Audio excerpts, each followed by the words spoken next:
karena cedera. Ya, pemirsa, jelang berlaga kontra Bahrain 10 Oktober mendatang, Timnas Indonesia mendapat suntikan amunisi baru, yaitu Miss Hilgers dan Eliano Reinders.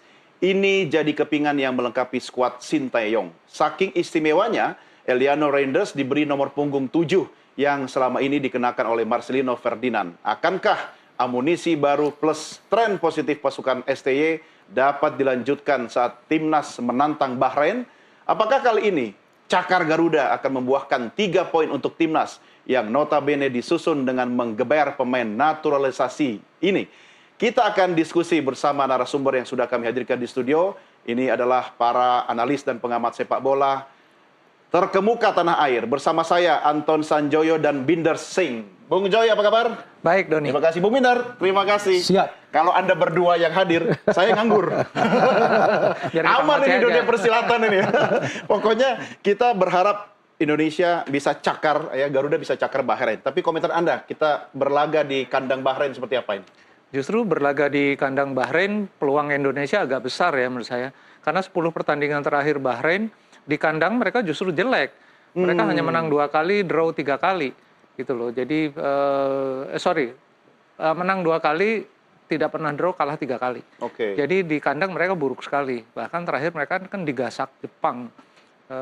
Berapa kosong ya Binder? 5-0. 5-0 ya, 5-0. Oke. Jadi kalau harapannya pencinta sepak bola nasional pasti jangan sampai mereka bangkit sebagai singa yang terluka, karena itu juga berbahaya gitu loh. Oke. Dan kalau Indonesia bisa menghadang Arab Saudi di kandang, masa nggak bisa ngalahin Bahrain kan? Kira-kira logikanya gitu. Apalagi dengan tambahan 2 pemain yang dibesarkan oleh KNVB, oleh Federasi Belanda, harusnya sih peluang menang agak besar. Karena kan kita lihat memang terlepas dari semua kontroversinya tentang pemain naturalisasi, mutu mereka kan memang terlihat berbeda. Berbeda dalam arti dalam cara mereka pegang bola, cara mereka melepas bola, determinasi, feeling, dan macam-macam memang berbeda kalau dibandingkan dengan pemain yang di-breeding di kompetisi domestik. Itu tidak bisa dipungkiri. Persoalannya kan kemudian seberapa banyak dan macam-macam. Bedanya maksudnya ini Garudanya Garuda bule gitu ya? Lebih herder gitu ya? Karena kan memang yang membina adalah Federasi Belanda. Yang terkenal juga, kalau kita lihat tim seperti Ajax Amsterdam, itu kan mungkin mereka nggak jago-jago amat lah di Eropa ya kan, tapi mereka menghasilkan begitu banyak pemain kelas dunia, ya kan, PSV Eindhoven, begitu banyak menghasilkan, you name it lah, semua Alkmaar, semuanya, Heerenveen, semua hampir menghasilkan pemain-pemain kelas dunia. Oke.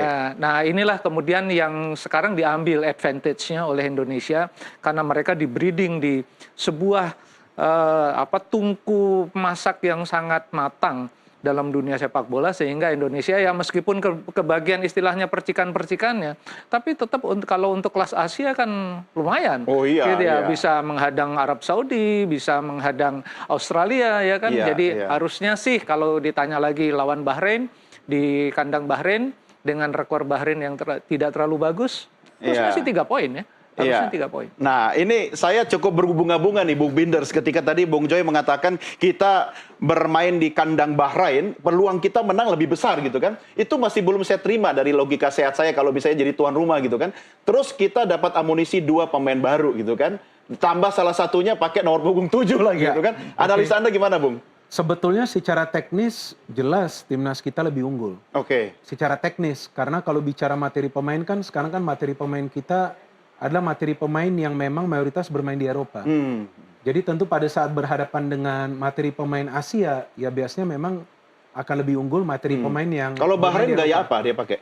Kalau Bahrain kan kita lihat sebetulnya, kalau yang saya lihat, ini jujur bukannya saya ingin mengejek mereka, cuman saya melihat mereka pintar bersandiwara sih. Oh, maksudnya? Iya, daripada main bolanya. Artinya cara mereka itu untuk meraih kemenangan itu memang ada faktor-faktor lain Drama, ya? yang mereka pakai untuk menyulitkan tim lawan itu bermain secara normal. Oke. Karena saya nonton pertandingan mereka lawan Australia, kemudian lawan Jepang. Kebetulan kan mainnya itu sebelum Indonesia main. Dan ada yang disiarkan juga kan di televisi kita, ada yang disiarkan juga. Jadi saya nonton itu lawan Australia, pada saat mereka bisa menang memang bagus, hebat, mereka bisa menang. Tapi total peluang mereka yang berbahaya itu cuma 2. Mereka bisa mencetak 1 gol. Australia itu belasan. Tapi para pemain Australia itu melakukan foul juga belasan. Kenapa? Disenggol gini aja udah jatuh pemain Bahrain. Iya, iya. Ya, Ya itu kan, tadi padahal bukan dramanya di situ. Dramanya bukan bentuk pelanggaran yang keras. Jadi pada saat ada pemain yang sedikit-sedikit jatuh, mengulur-ulur waktu, itu kan mengganggu juga Iya. ritme pemain tim lawan. Dan akhirnya wasit juga terpancing, ada pemain Australia yang mendapatkan kartu merah. Tapi lawan Jepang, hebatnya Jepang, mereka pakai trik itu juga. Tapi Jepang main dengan kecepatan. Cepat banget mereka. Jadi pada Strategi ulur waktu kalau nggak? Australia itu kan nggak bermain dengan speed. Iya. Australia itu mainnya possession. Perlahan-lahan bangun ke depan. Lawan kita juga possession, perlahan-lahan bangun, main banyak umpan-umpan silang. Tapi Jepang itu kan cepat, kaki ke kaki cepat. Bahrain mau pakai trik itu juga nggak kepake. Nah artinya kalau dari segi materi kita sudah bagus, secara non teknis pun kita udah harus siap dengan hal-hal semacam ini para pemain kita. Iya. Jadi harus ngikutin Jepang gitu kira-kira Binder ya. Mainnya cepat dan Main cepat. para pemain kita memang punya kecepatan di sepertiga lapangan bagian penyerangan. Cuma bisa nggak nanti melakukan finishing? Ini kan dalam 2 pertandingan awal hanya bisa mencetak 1 gol. Ini juga sebuah masalah. Dalam urusan mencetak gol, defense kita udah kuat, Tengah juga bagus. tengah juga bagus. Tapi di depan ini bisa nggak? Kalau di depan ini dapat peluang nggak cetak gol, takutnya biasa di sepak bola itu bisa menjadi bumerang. Ya kan banyak menciptakan peluang nggak bisa gol kan pemain juga lelah. Nah selain juga pemain lelah, takutnya drama-drama ini belum lagi faktor wasit. Saya lebih takut itu faktor non teknis. Iya, iya. Apalagi kalau wasitnya asal Timur Tengah, nggak tahu tuh wasitnya Iya, siapa. di Timur Wasit Tengah. udah tahu belum sih? Dengan belum begitu tahu. trikinya Bahrain memang satu wasit bisa terpancing membela juga karena faktor tuan rumah, pemain Indonesia pun bisa terpancing main tidak fokus karena satu mungkin jengkel, Iya, itu disenggol dikit kelepek-kelepek gitu ya. Iya. Yang kedua juga akhirnya lelah secara teknis lelah karena bola pasti terhambat kan. Iya. Mereka memperlambat permainan itu dengan Iya, tapi iya. memang banyak tim-tim dari Jazirah Arab bermain dengan trik seperti itu, kecuali mungkin beberapa ya, tapi trik yang mengulur-ulur waktu, main penuh drama itu memancing lawan untuk tidak fokus. Nah ini barangkali yang perlu disiapkan Sintayong dan timnya. Iya, tapi pasti supaya STY tetap sudah fokus. paham soal itu Pasti dong sudah ya, tahu, soal- tetapi memang situasi di lapangan Iya. kemungkinan akan sangat berbeda Iya, juga berbeda. gitu loh. Apalagi kalau seperti Binder bilang tadi, memang kita persoalannya kan tim ini tidak punya striker yang betul-betul clinical, yang bisa satu peluang kira-kira 3 peluang 1 gol gitu Iya, kira-kira. Nah, ini kan Indonesia tidak punya itu. Nah, kalau sampai 45 menit nggak bisa bikin gol, lalu Bahrain juga terus dengan dramanya, bisa kontraproduktif buat Indonesia yang secara teknis menurut saya ya sekarang di atas Bahrain lah, meskipun Iya, Bahrain kan ada di pot 4 ya, Iya, betul. Indonesia ada di pot 5, Yes. tapi secara teknis dengan begitu banyaknya pemain yang dibina di Belanda, konstelasinya berubah gitu loh. Iya. Kalau konstelasinya dulu sudah terjadi mungkin kira-kira setahun yang lalu, Indonesia nggak di pot 5, Indonesia mungkin di pot 3 gitu. Jadi ini memang ada di grup ini memang terjadi perubahan yang cukup Ya, mendasar dan juga dengan sebelum ini Indonesia. pertandingan, beberapa hari yang lalu juga mereka mulai mengungkit kekalahan yang 12 tahun lalu. Oh, yang berapa nol gitu Yang ya? 10-0 Oh, itu. 10-0, ya. Padahal itu udah 12 tahun yang lalu. Udah nggak signifikan lah. Iya, Ya. udah gak signifikan. Tapi kan ada cara-cara dari mereka juga memakai Nggak, kenapa? non-teknis ini. Kenapa mengungkit? Karena sudah takut sekarang. Oh. Melawan Indonesia yang sekarang. Pelatih asal Jepang saja sampai mengatakan bahwa yang akan lolos dari grup C ini adalah Jepang bersama Indonesia baru beberapa hari Tapi yang lalu. ini bukan statement overconfident kan? Seharusnya bukan. Ini dari pelatih Jepang. Iya, Dan benar. seharusnya para pemain tidak terlena. Iya, iya. Ya kan justru menjadi cambukan motivasi yang lebih baik lagi bagi Buat mereka timnas. untuk nanti perform. Baik. Tahan dulu di sini, kita lanjutkan di segmen berikutnya. Pemirsa, kami segera kembali sesaat lagi.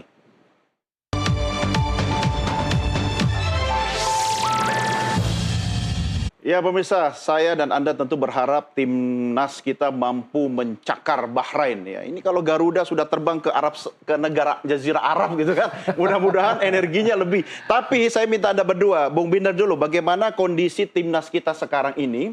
Kalau tadi kita sempat di atas angin mendengarkan analisa Oke. Anda berdua menghadapi Bahrain, tapi secara visi kemudian kesiapan timnas kita menghadapi Bahrain seperti apa? Ya karena informasi terakhir yang saya dapat bahwa sudah mulai latihan ya semalam. Jadi langsung sudah mulai latihan, mungkin latihannya juga belum latihan berat ya. Karena juga kan baru sampai ke Bahrain. Artinya memang persiapan dari Shin Tae-yong ini serius. Walaupun kalau kita melihat secara kekuatan ya Arab Saudi lebih kuat daripada Bahrain seperti yang tadi Mas Joy katakan. Artinya STY tidak anggap enteng Bahrain ya? Sama sekali Tetap tidak. seriusnya sama gitu? Sama sekali tidak karena ini pertandingan away. Iya. Dan kita tahu timnas kita kan sebelum-sebelumnya di pertandingan friendly, di pertandingan FIFA Matchday, kan mainnya semua di home. Jadi minim pengalaman bermain away. Jadi tetap saja main away mau main lawan tim manapun nggak bisa dianggap remeh. Ya kan ada faktor cuaca juga, walaupun faktor cuaca menurut Sintayong nggak begitu panas. Ya, Ya main kan jam sejuk. 7 malam soalnya. Iya, apalagi mainnya malam. Iya. Tapi tetap nggak bisa dianggap remeh. Bahrain pun punya motivasi untuk mengalahkan kita setelah mereka dibantai Jepang kan. Iya. Tapi ya saya pikir persiapan berjalan baik dan sejauh ini pemain-pemain fit. Martin Paes yang sebelumnya dikatakan cedera sudah terbang juga menuju Tapi Bahrain. ngaruh nggak sih Bung Joy body tim Garuda Eropa kemudian di tanah Arab gitu yang kondisi cuacanya pasti tetap berbeda dong ya. Mau sedingin-dinginnya malam gitu. Betul, tapi memang sejuk nggak panas yang seperti kita bayangkan Jazirah Arab yang panas gitu. Kalau saya baca laporan terakhir dari Sintayong, suhunya sejuk dan sangat nyaman. Bagi dia, bagi sejumlah pemain yang main di Eropa juga sangat nyaman. Tapi memang kalau kita lihat rata-rata fisik pemain Eropa mau main di mana aja kan nggak jadi masalah juga. Jadi kondisi Itu cuaca keuntungan saya kita rasa juga ya. nggak terlalu. Yang jadi persoalan menurut saya apakah pemain-pemain yang sudah lama tidak berkumpul paling tidak 3 minggu atau 1 bulan lebih itu bisa langsung tune in dengan semua rencananya Sintayong. Kalau pemain-pemain Bahrain kan ke sebagian besar mereka sudah kumpul lama, gitu pun kalau mereka masih bertanding di kompetisi 2-3 hari kemudian kumpul untuk timnas nggak ada masalah. Indonesia kan harus mengumpulkan dari Eropa, dari Amerika juga ada gitu kan. Jadi itu persoalan yang menurut saya harus diselesaikan Sintayong dalam 2-3 hari ini, karena itu sangat mempengaruhi nanti bagaimana strategi dia berjalan. Oke, sambil kita lihat sama-sama pemirsa nama-nama pemain naturalisasi di era Ketum Erick Thohir. Nah, silahkan Bung Binders, Bung Joy kalau mau komentar ini ada Hilgers yang pertama. Bung Joy. Ya, ini pemain yang menurut saya akan menjadi, saya nggak tahu ya, saya paling terkesan dengan Jai sebetulnya. Karena dia ini pemain yang menurut saya luar biasa. Harusnya sih dia bisa menjadi mentor ya bagi pemain yang baru datang. Karena Jai ini menurut saya agak eksepsional. Karena dia begitu datang, dia bukan cuma dia langsung bisa tune in dengan pemain lain, tapi dia langsung jadi leader, gitu. Jadi menurut saya patokannya harus Jai, yang lain Nathan barangkali juga bisa menjadi patokan. Tapi yang masih harus belajar banyak justru yang agak lama bergabung, Rafael Struijk. Ya, untuk menjadi pemain yang betul-betul bisa diandalkan, pemain yang dia memang naturalnya bukan pemain nomor punggung 9 sih ya. Itu persoalannya gitu. Jadi Hilgers sebenarnya bisa memberi amunisi baru atau biasa aja menurut Anda? Harusnya sih dia sedikit di bawah Jai. Harusnya ya. Demikian juga dengan Eliano. Karena mereka main di klub yang menurut saya sangat mapan di Eredivisie. Jadi harusnya sih mereka punya pengalaman sedari kecil itu mereka memang bermain bola dengan baik dan benar. Sehingga kemudian ketika mereka menapaki jenjang di divisi utama itu memang pemain yang betul-betul sudah matang. Bukan karena faktor lain. Jadi harusnya sih Miss dengan Reinders bisa langsung tune in lah. Ya saya tidak berharap langsung sehebat Jai, tapi paling tidak bisa mendekati. Oke, Bung Binders, Reinders sendiri bagaimana? Reinders adalah pemain yang bisa bermain di beberapa posisi yang berbeda. Jadi itu keuntungan juga bagi timnas kita. Dia bisa bermain di belakang, dia bisa bermain di tengah, bisa bermain di depan. Ya feeling saya sih dia akan bermain di depan ya. Karena itu kebutuhan sekarang. Tadi baru saja Mas Joy mengatakan soal Rafael Struijk. Ya Rafael Struijk memang banyak berlari. Tapi soal efektivitasnya ini ya gak konsisten. Jadi bukan saja perlu pemain yang bisa berlari, tapi juga bisa berpikir secara jernih. Gantiin Marcelino? Kita belum tahu juga. Nanti kan kita tunggu starting lineup. Tapi sepertinya dia akan dimainkan di depan. Bisa juga dia bermain sebagai striker palsu. Marcelino bermain di kanan, bisa juga. Karena pernah juga di switch oleh Sintayong. Rafael Struijk itu pernah dimainkan di kanan, Marcelino bermain sebagai striker palsu. Pernah juga Rafael yang bermain di striker palsu, Marcelino bermain di kanan. Dia bisa tune in nggak sama teman-teman yang lain? Begini, kalau soal tune in memang kita belum tahu. Tetapi melihat rekam jejak sebelumnya, seperti yang tadi Mas Joy sudah jelaskan, Jay Itzes langsung tune in. Ragnar langsung tune in, Tom Hay Nathan. langsung tune in, Nathan langsung tune in. Jadi ya kita boleh merasa optimis bahwa Eliano seharusnya bisa langsung tune in bersama Miss Hilgers, tapi tergantung juga dengan teman-teman yang lain nih yang di timnas, harus juga membantu mereka biar bisa cepat mereka beradaptasi dengan skema, karena kan mereka bermain di klub pelatihnya beda. Ya kan sekarang nih gaya permainannya beda lagi. Iya.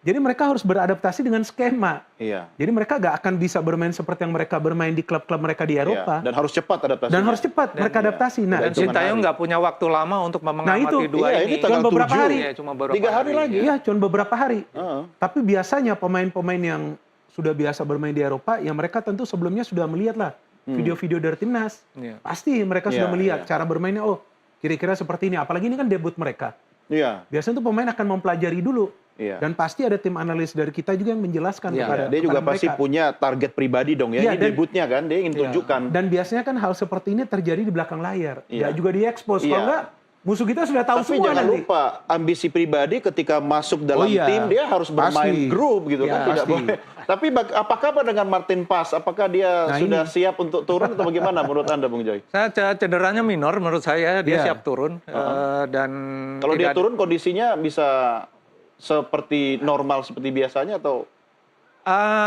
80%, 90% normal. Dan kalau dia turun, bukan saja pertahanan Indonesia akan lebih kuat, tapi juga mereka pasti akan lebih confidence. Iya, Karena itu dia. kehadiran seorang kiper yang ketika semua backnya percaya bahwa kalaupun gua Iya, dilewatin iya. masih ada pas dah. iya, Gitu, pintu terakhir apalagi kira- setelah pengalaman lawan Arab Saudi dan Australia, Betul. Pas mampu menjaga gawang kita. Kalau pas turun menurut saya belakang confidence banget. Kalau dia Banget. tidak turun, Kalau dia tidak turun ya mungkin ada sedikit keraguan, tetapi menurut saya cadangannya pun menurut saya kualitasnya nggak terlalu jauh lah ya, dan siapapun yang ada di cadangan kiper Indonesia itu kan sebetulnya ya yang terbaik sekarang dalam Iya. dalam bond ini yang ya, terbaik. artinya ketika Pas Bom Bintang tidak turun, kita Oke. masih ada keunggulan-keunggulan teknis tadi kan yang bisa memperkuat skuad kita begitu Iya, pasti karena kan penjaga gawang itu juga butuh bantuan dari defense. ya. Ya kan nggak bisa juga penjaga gawang itu nggak mendapatkan proteksi dari defense. Tapi sebaliknya, para pemain yang bermain di lini pertahanan pun harus merasa nyaman. Nyamannya seperti apa? Mereka tahu seandainya lewat nih pemain tim lawan, masih ada nih. Iya, Di masih belakang ada Pas ini. di belakang. Masih ada. Jadi mereka siapa tidak- Hernando siapa. Jadi Iya, iya. mereka tidak akan mudah panik. Iya. Tapi kalau di belakang ini agak istilahnya ngeri-ngeri sedap, mereka pun lebih takut nanti mainnya. Jangan sampai ini lewat, justru nggak akan normal. Oke. Tapi pada saat mereka bermain normal, mana tahu bola lewat, ada juga penjaga gawang yang bisa Iya. melakukan Plus save. dramanya Bahrain nanti gimana? Ya, itu kita- Paling tidak kan Saya gada yakin. terakhir ini harus dikawal. Saya yakin drama itu pasti ada. Pasti ya kan? Pasti Kalau anda ingat ketika Manchester United kipernya masih Peter Schmeichel, Nah, itu back mereka itu mau 4 kayak Itu. mau 3 kayak mereka bilang Iya. saya tuh mainnya santai banget Iya. kalau Schmeichel yang bermain. Iya, Kenapa? percaya pada- Justru dengan dia percaya di belakang, kalaupun gua dilewatin masih ada Peter Schmeichel, dia justru mainnya jadi justru bagus. Iya, Mereka iya. berusaha untuk melindungi Peter Schmeichel, walaupun mereka percaya Tapi bahwa bukannya kalau Pas turun mentalitas pemain kita tidak full gitu? Oh, bukan, justru full. Kalau Pas main, terutama pemain-pemain back, itu mereka harusnya ya, secara teori mereka lebih santai mainnya. Tidak ada beban, aduh kalau gua kelewat pasti gol nih. Gitu. Jadi kalau mereka merasa, aduh kalau saya kelewat atau saya bikin blunder atau sedikit kesalahan masih ada Pas. Artinya mereka bisa bermain lebih santai. Dengan bermain lebih santai, kita ingat pertandingan U23 ketika melawan Yordania, mainnya santai banget, Iya, bisa bikin itu. gol-gol Oke. cantik. Makanya itu, pokoknya intinya jangan main pakai beban. Iya. Mereka harus bermain lepas, karena kita juga nggak boleh lupa. Sebetulnya kan nggak ada target untuk lolos ke Piala Dunia. Betul. Nggak ada target untuk lolos ke Piala Dunia. Walaupun sekarang peluangnya kelihatan. Iya, iya. Tapi target itu harus itu nggak ada. dipertahankan, jangan ada beban kan? Iya dong, karena Sintayong juga targetnya kan lolos ke round 4. Iya. Kalau bisa lolos ke round 4, itu juga sudah merupakan sebuah prestasi. Bisa masuk terus. Cuma Binder persoalannya bukan target, tapi harapannya udah terlalu membumbung Terlalu juga. tinggi. Nah, Terlalu itu tinggi yang juga. selalu saya katakan, jangan over ekspektasi. Karena saya masih ingat Piala Asia U23, itu sebetulnya lagi bagus timnas kita, tapi pada saat euforianya itu Lolosnya berlebihan, Olimpiade gitu kan. belum juga lolos. Iya. Belum juga lolos. Oke lah lawan Uzbekistan, memang Uzbekistan unggul. Tapi setelah itu euforianya juga tetap tinggi Iya, lawan itu Irak. itu kan tanda Habis. kita Habis. sekarang lagi di puncak kecintaan pada timnas kita gitu kan. Apapun laganya ya, kalau kita boleh jujur gitu. Mau Nah, sekarang, friendly match pun animonya tinggi sekarang timnas. Mau friendly match, apalagi pertandingan seperti nanti tanggal 10 kan. oke, sekarang kita coba ulas di lini tengah. Ya, siapa yang paling pas menurut Anda berdua? Bung Joy, Tom Hai saya nggak lihat, kemudian Nathan Choaon mungkin. Nathan menurut saya bisa jadi leader di lini tengah. Hubner cedera. Ya Hubner katanya cedera. Cedera. Nggak Kalau masuk dia. cedera ya barangkali Hilgers yang akan bermain. Karena dengan mencontoh Nathan, dengan mencontoh Jai, mungkin Sintayong percaya. Baru ngelihat 2-3 kali, mungkin beberapa menit, nggak lama ya, dia bisa lihat Hilgers sosoknya, cara dia pegang bola, cara dia lepas bola, determinasi dan sebagainya. Tapi Sintayong saya yakin sih tahu dia ini bisa jadi starter atau enggak. Tapi rasanya sih lini tengah harusnya Nathan bisa jadi key person. Iya, di situ. saya juga lebih pilih Nathan di tengah bersama. Karena dia menurut saya worker Bagus. ya. Iya, worker dia. Dia kerja keras dan dia menunjukkan semua dia kehilangan bola dia Iya, nggak pernah delay dia. Iya, nggak pernah Dia delay. langsung berdiri langsung lari lagi. Itu menurut saya ya didikan Eropa ya begitu. Iya, dan masih muda. Tapi Tom Hai juga nggak jelek loh. Ber-22 tahun. Ya.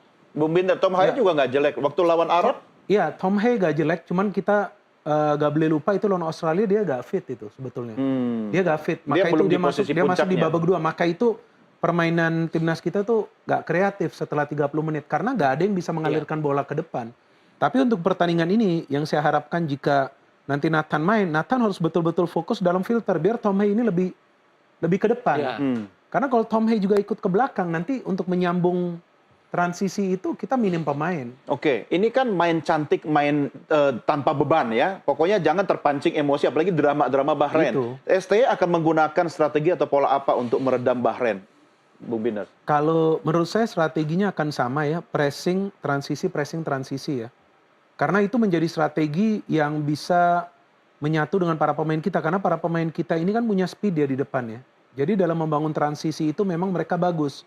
Kalau seandainya bermain terbuka gak ada salahnya juga. Tapi harus ingat bahwa jangan boleh ada jarak antara lini tengah dengan lini pertahanan. Karena kalau ada jarak itu akan dimanfaatkan oleh para pemain Bahrain. Jadi saya pikir Sintayong tentu telah mempelajari pola permainan Bahrain. Yang saya pelajari para pemain Bahrain tuh mainnya lama di tengah. Possession lama. Tapi pada saat bola kerebut dari mereka, mau ngejarnya itu lama mereka. Mereka tuh pemain-pemainnya sebetulnya nggak berapa cepat kalau yang saya lihat dalam 2 match. Karena saya memang menonton itu 2 match secara full. Mereka tuh untuk recovery bola itu gak secepat para pemain kita. Para pemain kita tuh cepat. Mungkin karena itulah skema dari Sintayong. Iya. Jangan kasih ruang Jangan kasih space. dari tengah sampai ke belakang. Tapi untuk build up itu yang kita harus lebih rapi. Karena beberapa kali dalam build up masih ada salah passing. Oke. 3-4-3 Jadi nggak atau bisa nyambung. berapa? Saya lebih cenderung awalnya mungkin 20 menit pertama 5 di belakang. Jadi Oke. 2 pemain gelandang. 5-3-2. 5-3-2. Tapi kalau Awal ya. dapat angin, possession bisa bagus, kemudian bisa sesekali mengancam pertahanan dari Bahrain, mungkin akan berubah jadi 3-4-2-1. Tapi formasi 5 di belakang menurut saya 20 menit pertama akan diterapkan. Jadi fokus pemain-pemain gelandang sayap akan lebih dekat dengan 2 pemain belakang yang paling luar. Bisa siapa saja di situ. Tapi kalau dari sisi formasi saya yakin sih awalnya pasti akan 5-3-2. Jadi kita fokus bertahan dulu. Harus. baru Karena setelah pasti itu tuan kita rumah menyerang. akan inisiatif Iya, menyerang, akan menyerang. Iya. apalagi mereka sudah kalah Iya, lawan itu. Jepang. Mereka sekarang kan posisinya di posisi 3 dengan poin 3. Jadi mereka sebetulnya di atas angin dari sisi posisi mereka lebih baik dari Indonesia. Mereka tuan Iya. rumah.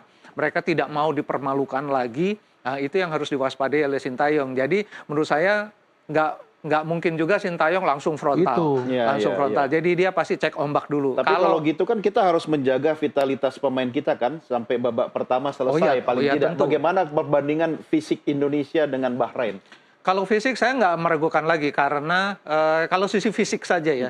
Tapi fisik kan harus diimbangi babak keduanya tetap dengan freshness. Iya. Dan jangan terpancing emosi. Nah, ini masalah yang berbeda Ini juga. paling penting ini. Tapi saya yakin sih pemain-pemain yang di breeding di Eropa itu udah matang lah ya. Oke. Artinya Nah ini cuma memang Karena nggak pernah nonton sinetron Bahrain ya. ini saya lihat memang saya ingat Binder bicara, saya lihat rekamannya memang waduh luar biasa itu. Kalau nggak sabar-sabar banget, kesabarannya nggak setingkat dewa gitu ya, memang pasti terpancing gitu loh.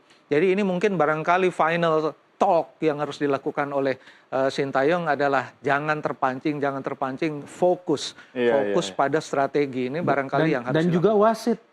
Oh iya. Itu pasti itu berpengaruh juga. Wasit itu harus hati-hati. Saya selalu mengatakan itu bukannya artinya kita asal wasit jangan dari Arab ya. kita negative thinking. Ah, Berapa kali itu di Piala Asia U23 juga kita dirugikan oleh wasit juga. iya. Jadi wasit juga faktor, apalagi yang mainnya tuan rumah. Iya. Takutnya wasit seperti yang lawan Australia itu terpengaruh banget itu wasit. Cuma mungkin barangkali kalau soal wasit tidak Sintayong harus mengatakan harus melihat wasit dalam konteks yang normal saja. Iya. Karena kan kita kalau pemain udah judgement ini akan kontraproduktif. Kalau pemain Bahrain kan kita nggak bisa judgement belakangan gitu loh. Karena pertandingan-pertandingan sebelumnya mereka sudah melakukan seperti itu. Jadi yang harus dijaga dulu adalah mannernya pemain Bahrain. Nah, itu kan mampu mencegah peluang masuknya wasit untuk bermain kan? Betul. Nah, apa yang bisa dilakukan oleh pemain? Paling tidak menghindari wasit bermain-main gitu. Enggak, wasit bermain sih. Saya pikir kita nggak boleh pikir seperti itu. Cuman Maksudnya kita bermain apa biar tidak ada... saya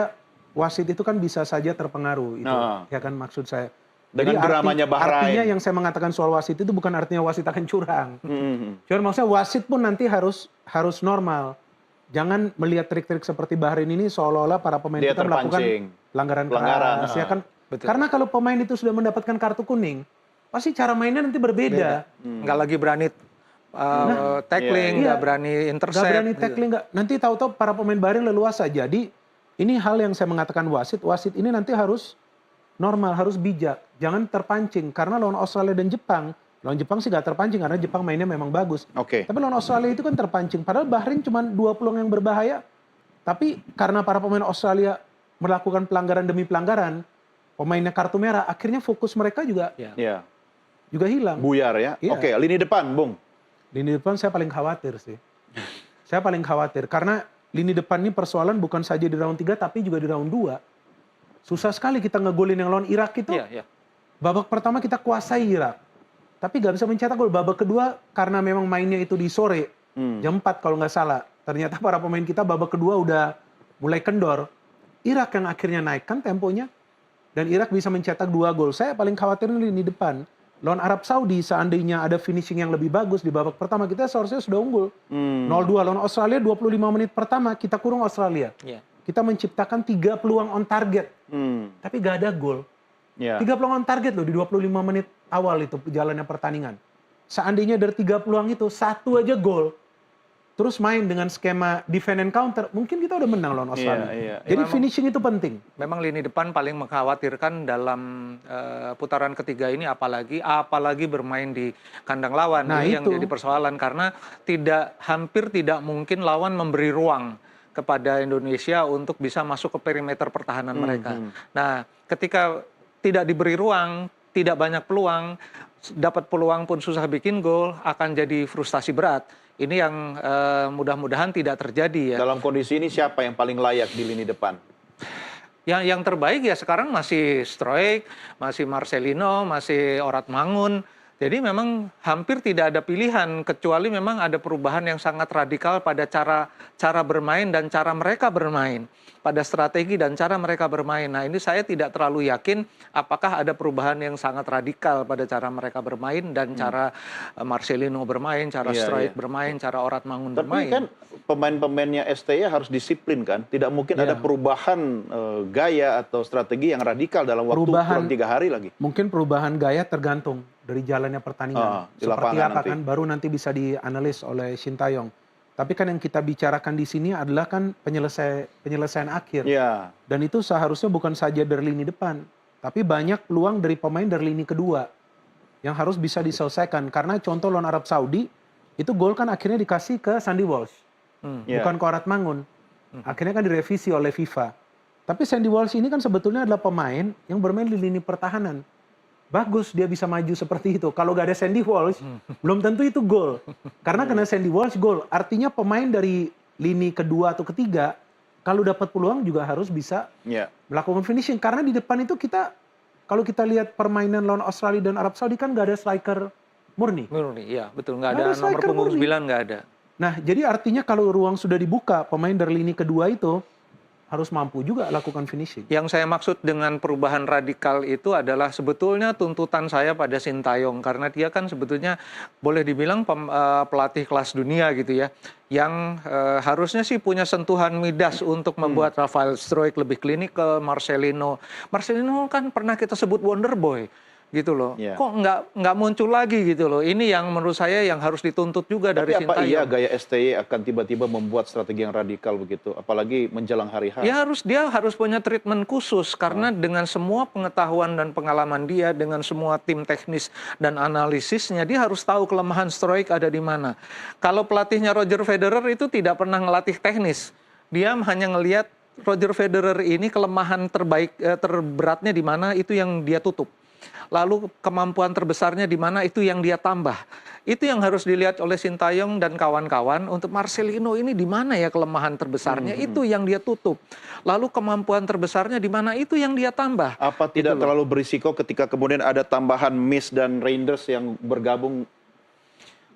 Menurut saya itu lebih ke cara dalam strategi secara umum. Tapi strategi yang saya maksud dengan Marcelino, Oratmangun, atau Struijk itu strategi dalam ketika lu dapat peluang seprapat, kamu harus meningkatkan jadi setengah, dari setengah menjadi 1 menjadi gol. Itu kira-kira. Jadi semua yang dirumuskan oleh Sintayong terhadap striker-striker quote-unquote kita, itu harus bisa menyelesaikan masalah paling tidak untuk putaran 3 ini gitu loh. Karena waktu dia sebetulnya memang tidak terlalu banyak, tapi dia dituntut untuk itu. Karena lini belakang dengan adanya PES, dengan adanya Jai, adanya Nathan di lini tengah, hanya lini depan yang jadi persoalan gitu loh. Jadi dia harusnya 70% persoalan dia diselesaikan untuk lini depan. Fokus dia di lini depan. Nah, saya nggak tahu apakah itu diterapkan oleh Sintayong atau tidak, karena saya nggak ada info soal itu. Kalau sekarang ada pelatih striker. Kalau ada pelatih striker, dia bisa ini ya. Iya, bisa. sekarang ini. Maka itu beberapa striker yang main di Liga 1 mulai cetak gol. Sananta, Hoki Caraka, Dimas Derajat, karena dilatih. Oh iya, betul. Oleh pelatih striker ini. Iya. Walaupun baru, belum lama dia. Iya. Yang waktu mau main lawan Australia, mau main lawan Arab Saudi. Baru gabung. Iya. Nah, jadi yang saya harapkan seiring berjalannya waktu, ya bisa juga nanti finishing dari para pemain kita lebih baik lagi. Paling tidak sudah kebukti di Liga ada efek, dan para striker ini mengakui loh. Tapi sudah kelihatan dengan mereka latihan dengan pelatih karena beda kan ini. dilatihnya secara khusus. Nah itu ada perbedaan sehingga mereka mulai cetak gol di kompetisi domestik. Akan kelihatan lawan Bahrain nggak nanti kira-kira? Saya harapkan kelihatan. Kalau saya nggak mau overconfident juga, nggak boleh juga kita overconfident sebagai supporter. Iya dong, nggak bisa. Saya sih sudah berbunga-bunga dari tadi. Saya nggak bisa mengatakan pasti menang karena hidup pun nggak ada yang pasti kan. Iya. Ya seperti bola yang bulat dan bundar itu kan. Yang pasti bola bukan binder. Bola itu bulat. Bola itu bundar. Kalau binder adanya di MTV ya. Oke, Bung Binder, Bung Joy, kita rehat sejenak. Kita lanjutkan setelah yang berikut ini. Tetap bersama kami.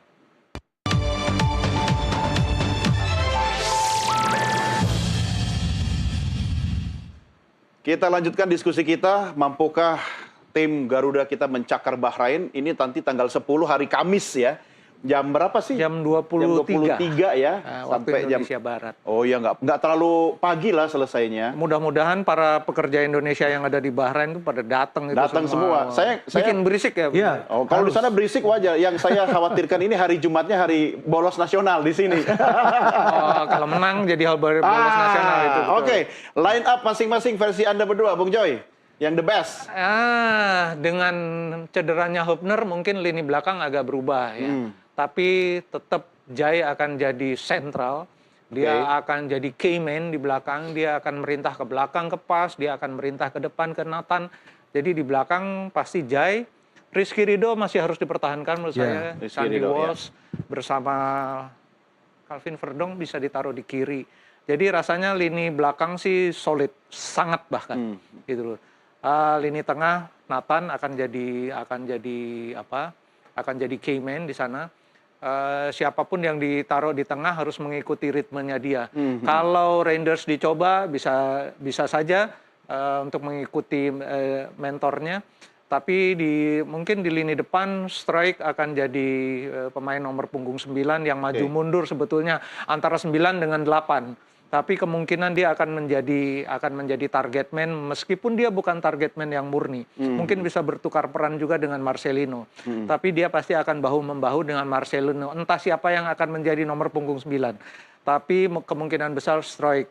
Karena dia punya kecepatan dan dia bisa bergerak dari lini tengah. Ini yang menurut saya menjadi keuntungan. Orat Mangun akan di kiri, mungkin Marcelino di kanan. Oke. Kira-kira Bung Binders. Kalau saya, feeling saya Martin Pas, Miss Hilgers, Rizky Ridho, J. Itses. di belakang. Di belakang. Saya suka banget Rizky Ridho karena dia bisa cepat nyetel dengan Jay. Betul. Rizky masih harus dipertahankan. Iya. Jadi saling menutupi dan Rizky ini sama tenangnya seperti J. Itses. Karena J. Itses mainnya memang bagus, tapi dia perlu juga partner yang bagus. Nah, Rizky Ridho juga adalah partner yang bagus bagi dia. Dan kemungkinan Miss Hilgers ya, tergantung nanti Sintayong melihat dia sudah bisa main atau enggak ya. Kalau enggak, ya mungkin Nathan yang akan bermain di belakang. Ya mungkin. Kalau seandainya Miss Hilgers. Karena dia bisa juga di belakang. Dia bisa bermain di belakang juga. Di tengah, kiri Verdong. Saya tidak melihat ada pemain yang bisa bermain seperti dia. Bahkan saya nggak kenal tim dokter dari PSSI. Padahal saya mau minta coba cek paru-parunya berapa dia. Mungkin lebih dari 2. Kuat ya. Kuat banget ini pemain. Napasnya ya. Kuat banget. Jadi kiri kita itu sebenarnya dominan. Kalau diperhatikan kiri kita ada Ragnar, ada dia. Ya, terus di sebelah kirinya itu kalau nggak ada Justin Hubner ada Nathan biasa. Jadi kiri kita ini dominan. Di tengah Tom Hay, kalau Nathan bisa. Bukan cuma dominan, menurut saya malah terlalu dominan di kiri. Terlalu dominan di kiri, karena memang Tapi kok Anda sentral. berdua nggak sebut Verdong dari tadi ya? Nggak, Verdong saya bilang main sudah di- ya? main Sudah, di Verdong. kiri. Oke, Verdong. masuk ya. Terus Enggak? Tom Hay, kalau memang Nathan nggak dimainkan di tengah, ya mungkin di sana Ivar Jenner lagi yang dipilih. Walaupun saya kurang serak melihat Ivar dengan Tom Hay, karena Ivar juga sebetulnya agak sedikit ofensif dia. Tapi untuk rebut-rebut bola nih, untuk pangkas-pangkas di tengah ini sebetulnya Nathan lebih baik. Yeah. Kanan ini, jika Sandy Walsh nggak fit, karena yang saya baca beritanya belum 100% fit. Jika dia tidak 100% fit, mungkin Reinders. Karena dia bisa bermain sebagai wingback. Iya. Tapi depan, saya sepakat dengan Mas Joy. Joy, Struijk. Walaupun Struijk ini memang di 2 pertandingan terakhir banyak berlari gak efektif, tapi cara dia nyambung dari tengah ke depan itu, Tom Hay butuh Ya, pemain seperti dia bisa dia. turun ke tengah soalnya. Seperti dia butuh. Dan di posisi striker, mungkin Struijk yang main di sana atau Marcelino. Dan di kiri Ragnar Orat Mangun. Ragnar saya pikir gak tergantikan di depan. Kira-kira seperti itu. Kecuali nanti Sintayong melakukan perubahan lain. Iya. Artinya dari Anda berdua Rizky Ridho tak tergantikan ya? Ya. Pasti. Jelas. Dan itu Dia yang terbaik menurut saya di belakang. ya, artinya lawan Bahrain ini nanti tim Garuda nggak 100% Garuda bule ya? Yang terakhir aja kan 9. Ada 9 pemain naturalisasi Iya. dan 2 pemain yang bukan Artinya naturalisasi. dengan Ada tambahan Witan. 2 pemain lagi ini tetap masih memungkinkan. Bisa juga Witan dimainkan. Witan mainnya bagus loh. Iya. Witan ditaruh di kanan. Iya, bisa main sebagai wingback juga Iya. Witan. Di bangku cadangan yang kemudian akan turun ke lapangan?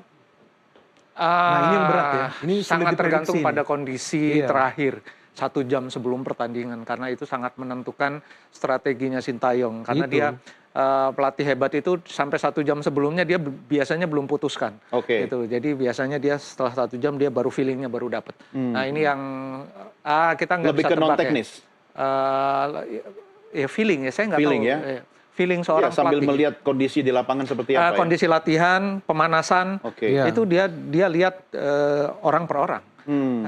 Dia lihat dari manner, Intuisinya harus kuat ya? dari bahasa tubuh itu kelihatan, gitu loh.